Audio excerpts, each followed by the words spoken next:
Are you ready to upgrade your coffee game? Prepare for an invasion of flavor with Invader Coffee. It's the caffeinated elixir that fuels champions, the blend that pushes boundaries. Whether you're battling deadlines or exploring uncharted territories, Invader Coffee has your back. Join the invasion at invadercoffee.com and taste the difference for yourself. Use the code SNOWMAN for 15% off your first order. Invader Coffee, veteran owned.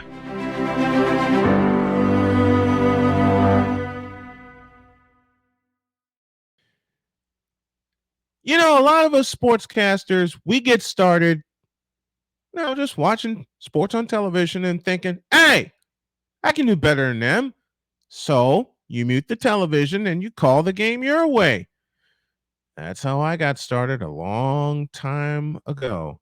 And the fellow I'm going to bring to you right now got started the same way by calling the Steelers and the San Diego Chargers.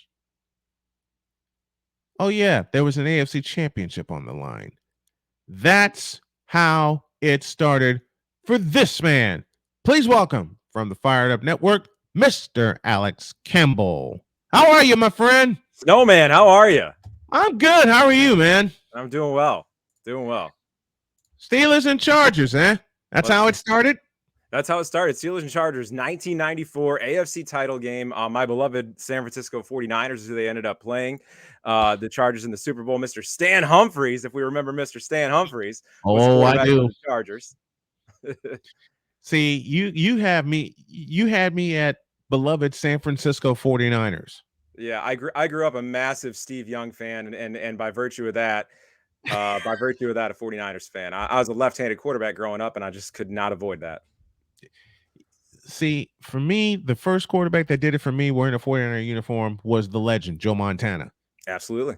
And then Steve Young showed up and showed out, and I played fantasy football one time in my life. It was 1998, and somehow I got lucky and I won the whole thing. My quarterbacks that year were Peyton Manning, and if you can believe it, Steve Young. Really? So all I had to think of was, when is their bye week, so I know to flip them. Right. And then the one game they played each other at Candlestick Park. Oh God, Candlestick, yeah. Why was there 700 yards of passing in that game? Because it's Peyton Manning and Steve Young. Yeah. Exactly. I had to pick a quarterback, so I closed my eyes and picked Steve Young, and by about 45 yards, I won that week. I don't know how I did it. I mean, and to think, what I always think about with Steve Young, and I love that we just started off with this. This is amazing. What I always think about with Steve Young, at least now with 2023, is the get right now in the NFL. In my opinion, you may disagree, but my opinion is the get right now is a quarterback that can scramble, that can run, but doesn't want to run first. That doesn't run. That is a passer. Pat Mahomes can scramble. Absolutely. Doesn't run first. Steve Young would be an even more dynamic quarterback in today's NFL and be more in today's NFL than he was then. That he would. Yeah. That he would, with that arm that he had and that accuracy. And remember, 94, he set a record for accuracy, and he was the leader, he was the passing ratings leader in 1994. That was the second MVP year. Of course, the first was 1992 when he took over the 49er offense. And I'll never forget a line I read in Sports Illustrated when they compared Montana to Young. Montana running the West Coast offense felt like a symphony. Steve Young running the West Coast offense felt like a jam session. Yep. I can't find any lie in that statement. No, you're exactly right. And the term that it's used for Russell Wilson all the time is playing basketball on grass. To me, that was Steve Young. Exactly. That was Steve Young. And while we're talking about the 49ers, this year is going to be it ain't going to be interesting. It's going to be fun because Brock Purdy is the leader of that offense. I don't care what anybody says in the mainstream media. Oh, there's a quarterback controversy. No, there isn't. Brock Purdy is the leader of that offense. And if you look at the last 5 games where he started, they averaged 33 points a game. Right. Hell, the first game he started against Tom Brady in Tampa Bay, they rang up 35 points before the third quarter was over. Yeah. What's the problem? And, Sam Darnold gets signed as an insurance policy for Frisco. I don't know what Trey Lance is trying to do. And I never believed in Trey Lance when I saw him play at North Dakota State. But they have recouped their capital. They got some undrafted free agents for the offensive line. And one of the offensive linemen that they signed that I want you to take a look at and talk about, there's a fellow by the name of Ilm Manning out of Hawaii. I looked at his film, and the first person, and I may be crazy in saying this, the first person that comes to mind when I see Ilm Manning on that offensive line is Jesse Sapolu, another Hawaii offensive lineman. Boy, he can fill several spots in that line while they get it together during the preseason. Can he not? Yeah, no, you're right. I mean, look, his career back in Hawaii, he literally played all 5 positions on the offensive line. He actually played left tackle for most of it, which, as you know, is the hardest position on the offensive line. And now, the only concern I would have is he's not the most fleet of foot, which, I mean, a lot of offensive linemen aren't, right? So I don't think you can line him up in NFL, put him at guard, and watch him pull. I don't think that's a thing. But I do believe he is the 49ers center at future. Yes. I mean, center of the future. Yes. I really do. I believe that too. And I wouldn't be surprised if he gets a couple shots at center this year and he gets entrenched at that position. The last 3 years, the offensive line of the 49ers, the interior part of the offensive line, has been a huge problem. But the last 5 games under Brock Purdy, he was barely touched. That line came together, and it came together fast when Purdy was named the starter. What do you think changed for that 49er offensive line after Purdy became the starter? Oh, I think it's pretty simple. Garoppolo is not known to have the fastest release. You know what I mean? I think it's pretty simple. People underestimate how good Brock Purdy is. Yes. That's really at the end of the day what it is. And they're still underestimating him. Even to this moment, they're still underestimating him. They're still doing it. He goes what, 7-8-0. I mean, great touchdown interception ratio, better than by the way, Tom Brady's was when he was drafted as Mr. Irrelevant and then came out of nowhere. Exactly. So I mean, say what you want to say. Rookies don't play like that. I don't care. No. And you're and the other thing that you touched on there is Trey Lance. Trey Lance played for a very small college, almost no real NFL competition whatsoever on the opposing roster. Yep. Brock Purdy played at Iowa State on a roster that was normally, in a lot of cases, the not the favorite in games they played against schools like Oklahoma and Texas. Yep. And he ended up balling out against those schools every single time. Purdy has been a leader and was a leader at Iowa State as a 4-year starter. This guy's got tons of game experience, and they keep calling him inexperienced. He proved it, in every start he made. They're calling, and it just doesn't make any sense. Like you said, he averaged 33 points. I mean, what rookie averages 33 points in an office and actually makes the offensive line play better? What is the key to any athlete and how good they are? You make others play better. Yes, you make others play better. And no one wants to say that about Brock Purdy yet. But had it not been for an injury in Philadelphia, it'd have been a much closer NFC Championship game than what we got. But that Philadelphia defense, give them praise. That Philadelphia defense was savage all year long, just like the 49er defense. I'm already calling right now that it's going to be a rematch of Philadelphia and San Francisco in the NFC Championship game. It's just going to depend on where it's played. Do we have to go to South Philly, or do they come to us at Levi Stadium? Philly and San Francisco were the 2 best teams in the NFC all year last year. Remember, the Niners ripped off 10 in a row to close the season. And what I believe also is that you're going to have the West is going to go through Frisco, the East is going to go through Philadelphia, but we got to talk about this. Why are people still hyping the Cowboys when they have nothing to show that they're going to be competitive this year? Why is that? Not only that. I think if you look at the preseason games, the starters are playing less and less as time goes on, as they make the schedule longer. I'll get to my point about the Cowboys with this. If you hear the reports out of the latest focused camp practice, Dak Prescott, what is he now? Close to a 7, 8, 9, 10-year veteran, something like that. Yeah, 7-year veteran. Threw 3 picks. 3 picks. Yep. In the drill. 3 in the exhibition drill. Yep.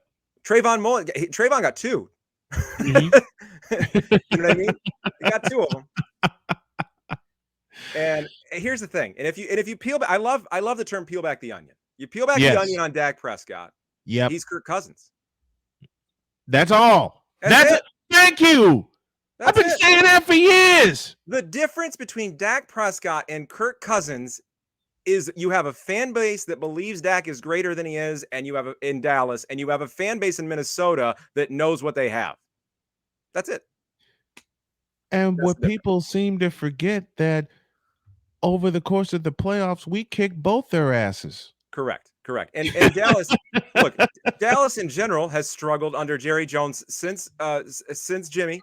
Okay. Since Jimmy Johnson. Yep. Since Jimmy J and the triplets, and it has never been good since then. Even with Bill Parcells, even with everything they've tried to throw at that, and now you got Mike McCarthy calling plays. Oh God. Godspeed, Dallas. They're not. Listen, my partner Cole Johnson on Snowman in the Morning with Cole Johnson said that he wants the anarchy of the Cowboys finishing like 11-6 or 12-5 and getting obliterated in the wild card round. I want total anarchy. I don't want them to see the playoffs this year. And I looked at their schedule. I don't see any way in hell they make the playoffs this year. Am I far off? No, I don't think you are. I think they're an 8-win team. I really do. Yeah. I think they're an 8-win team. At best. At best, they win 8 games. They're loaded. That roster is loaded and theoretically should be a playoff roster. But again, you have a defunct ownership group that cannot and has never stopped meddling. Yep. Okay? And by the way, the boat always rocks from the top down. Yes, it does. Always. Yes, it does. Thank you. And then you have Mike McCarthy, who does not have a sterling track record outside of a transcendent 2-time, actually, what is he, 2 or 3-time MVP quarterback? Yep. In one season, by the way. Not multiple. One season. One season. Dak is not Aaron Rodgers. As much as I don't like Aaron Rodgers, Dak is not Aaron Rodgers. Not even close. You know, it's funny. Do you know Noah Brown, a wide receiver, used to play for Houston, used to play for Ohio State? Yes. He also played for the Cowboys as a rookie and with young Dak. Okay. Yep. He currently plays for the Houston Texans with CJ Stroud. Yeah. And he was asked by a Texans beat reporter to compare the two because, you know, he played with both when they were young. And this is only a month or so into practice. And he said that CJ Stroud, you know, has the potential to be even better than Dak, that he's more talented. And everybody acted like, oh, that's groundbreaking. It's not groundbreaking. No, CJ Stroud was a 5-star recruit that went to a football powerhouse. Dak Prescott got annihilated in college. And that's why, look, what he has is what Kirk Cousins has. He's a great character guy. He's got really high intangibles.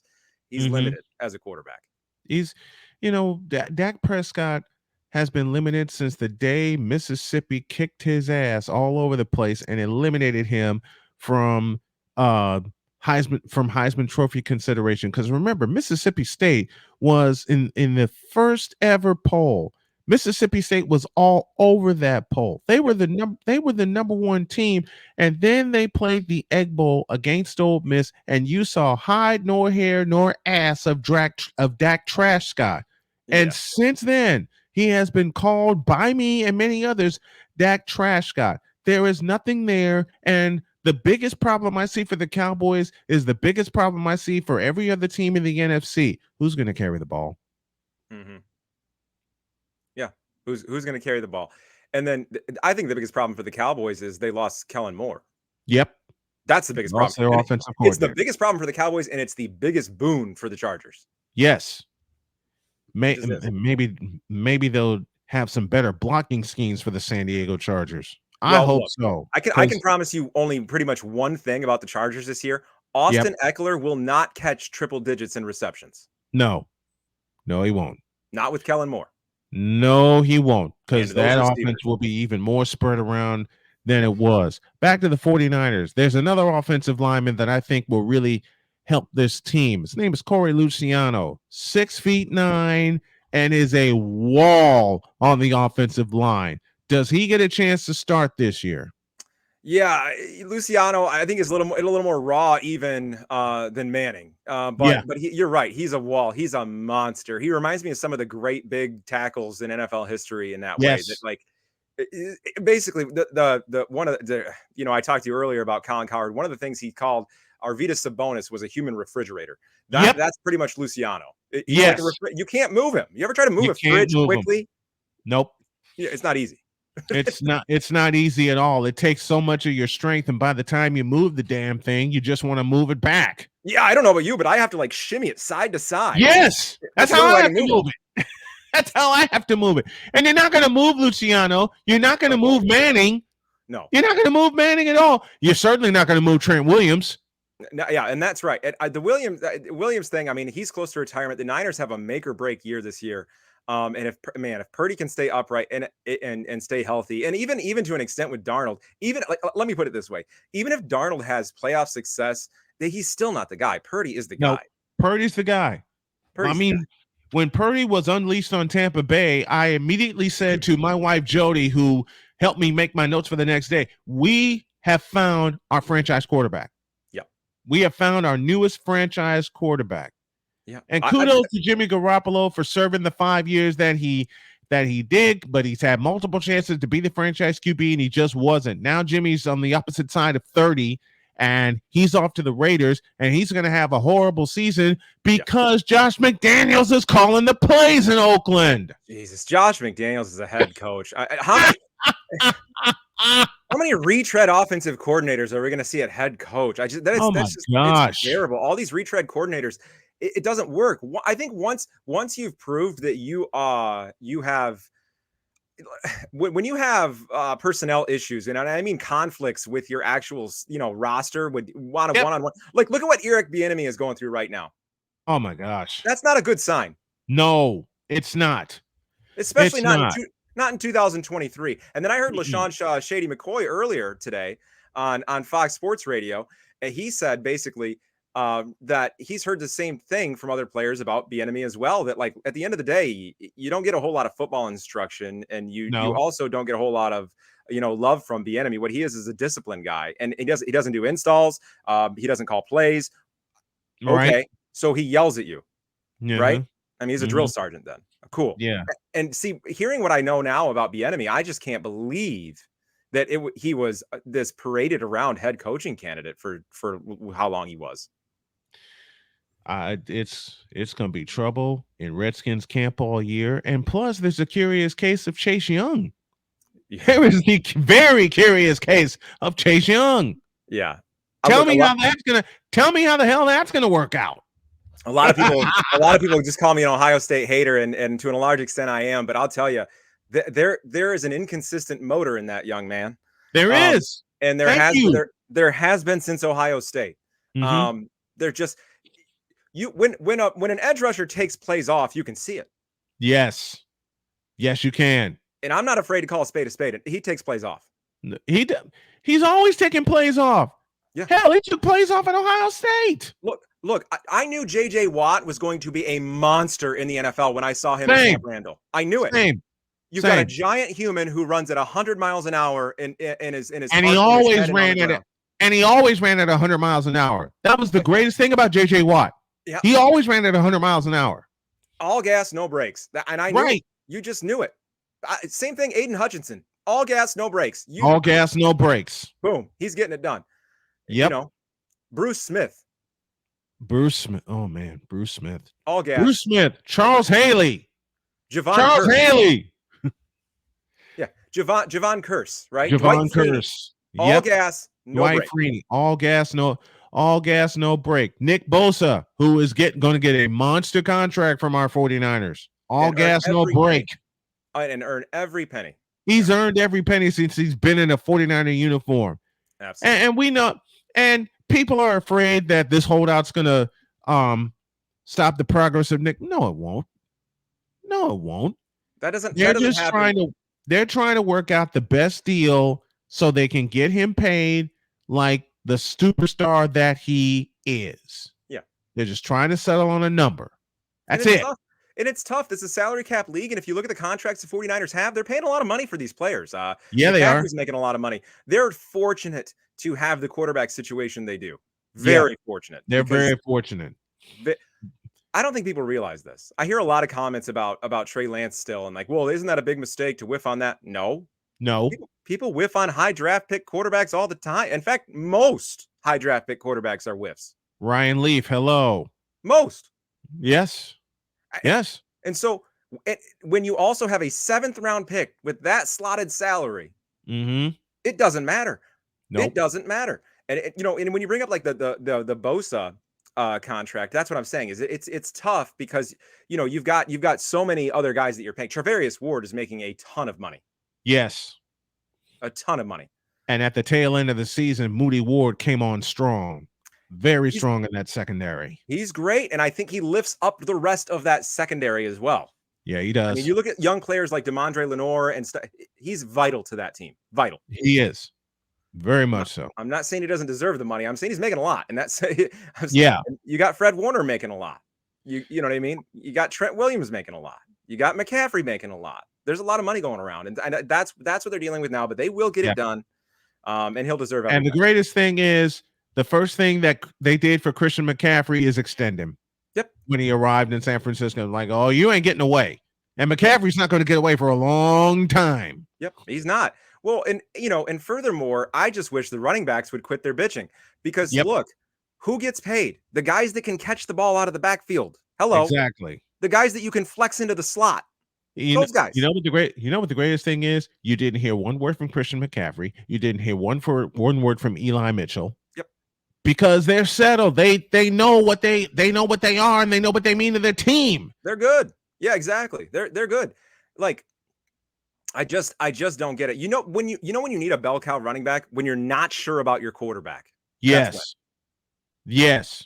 Yeah. That's when you need a bell. That's when you need a bell cow running back. And I hate to say this, there ain't many bell cow running backs anymore. And then I bring up the point, and you've heard me do it on the show. I bring up the point. Well, we got 2 of them in Frisco, and they're going, okay, who's going to block for them? They either come with that, or they come with, oh, they're not tough enough. Oh yeah, check out Christian McCaffrey in this version of the West Coast offense that was started, thank you very much, by the godfather of the West Coast offense, Mr. Bill Walsh. Yeah, exactly. That is so inspiring too to see Shanahan run a modified version of the West Coast offense there in San Francisco. See, I'm a huge believer in sports that when your team wins with an identity and it does it for, let's say, either the first time or a long period, you're locked into that identity.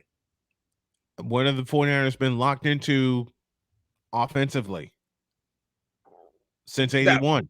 That West Coast. That West Coast offense. And even Harbaugh with a run-heavy West Coast was a West Coast offense. And that's the thing about the West Coast offense. I say this all the time. What people don't understand about the West Coast offense, it is predicated on running the football. It's predicated on running the football. Roger Craig, hello. Ricky Waters, hello. Ricky Waters. Running Waters. Hell yeah. All right. It's predicated on running the football. Yes, sir. Everybody who knows me or knows of me, Roger Craig was my guy. Yeah. And he should have been in the Hall of Fame a long time ago. I agree.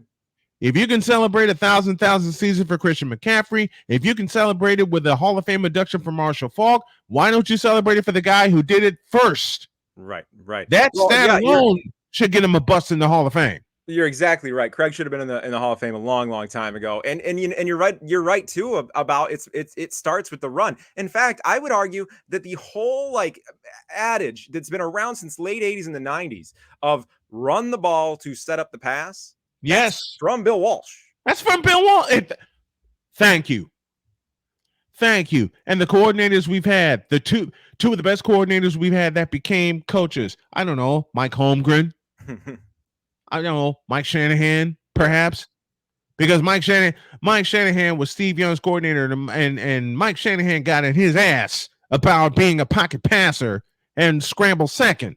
And Steve Young figured it out. Steve Young is really an amazing story. If you ever get a chance, he's got a great biography out there. When he's sitting behind Jim McMahon at BYU, Mm-hmm. Barely making the team, 4th on the depth chart. Yep. Oh God, it's a great, and didn't even know that he was No. the great grandson of Brigham Young himself until Brigham he was Young 2 years himself. into the Yep. university. Man, Super Bowl 29 when Steve Young was introduced, I got chills. I mean, Oh, hell, I man. got chills every time I saw Joe Montana And introduced in the Super Bowl. they beat the pants off the They Chargers. beat the daylights out of the Chargers. My Listen, God. when you score a minute 24 into the game is over. On the And biggest stage, yeah, that defense too. I mean, that that defense was a that defense was a monster. I was Dion, Ken looking, Norton, Bryant Young, yes, James Stubblefield. Oof. left to right, man. I was living in North Carolina at the time, and I was at a friend's place, and we were making our snacks, and the game had started. We saw the introductions, the game had started, and people at the place were asking me, who you picking? I'm picking the 49ers. Yeah. That's my squad. That's my team. Yeah. Oh, don't you think the Chargers will give him a game? Hell no, I don't think they'll give him a game. Stan the Man Humphreys. Like, they don't have a chance in hell. And who I forgive me for forgetting, who was the running back that Chargers team had? Natron Means. Natron Means, yes. Natron Means. Yes. Natron Means. And I'm just thinking, you fool. Like, you actually gonna believe that they have a chance at this? Yeah. Well, and we were just debating and arguing back and forth, and so, well, what about Natron Means? We got Ricky Waters. Right. Oh, what's the difference between Natron Means and Ricky Waters? Ricky Waters can catch the ball. Right. Ricky Waters is a 4th receiver when he needs to be. Thank you. Yeah. Ricky Waters allows them to run the shotgun efficiently. Exactly. Listen, I will say I will also make this advocation, and then we'll go and then we'll get on out of here. You know who else should be from that 49er team? Those 49ers legendary teams should also be in the Hall of Fame besides Roger Craig. John Taylor.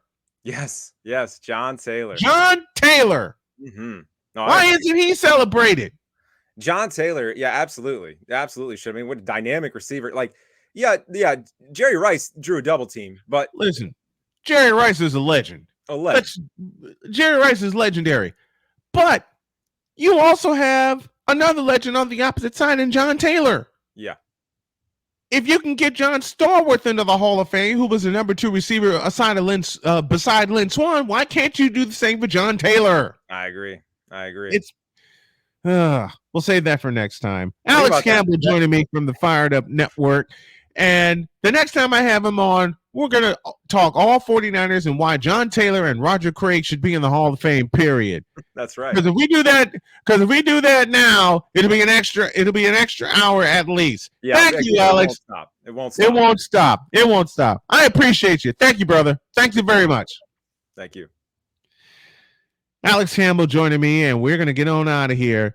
Join me tomorrow for a special 2-hour edition of the Brian Snow Show, where you'll hear a replay of an interview I had with the Frost Father himself, Aaron Sanders, and also the lovely Annie Del Rey. You'll hear the conversation, plus the difficulty that we had with technology. That is tomorrow. For now, I am out of here. Have a great one. God bless y'all, and I'll see you tomorrow afternoon. Thanks, everybody. Where sport...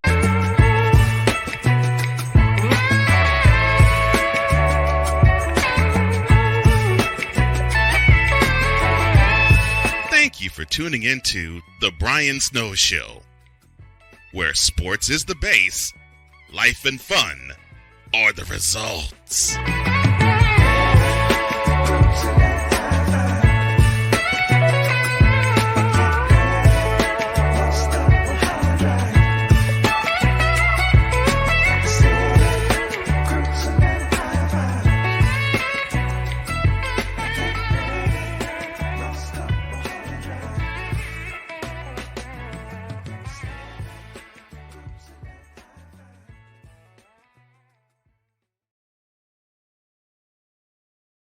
Sports bettors, listen up. Your favorite sportsbook, BetUS.com, is back and in our 30th year of action.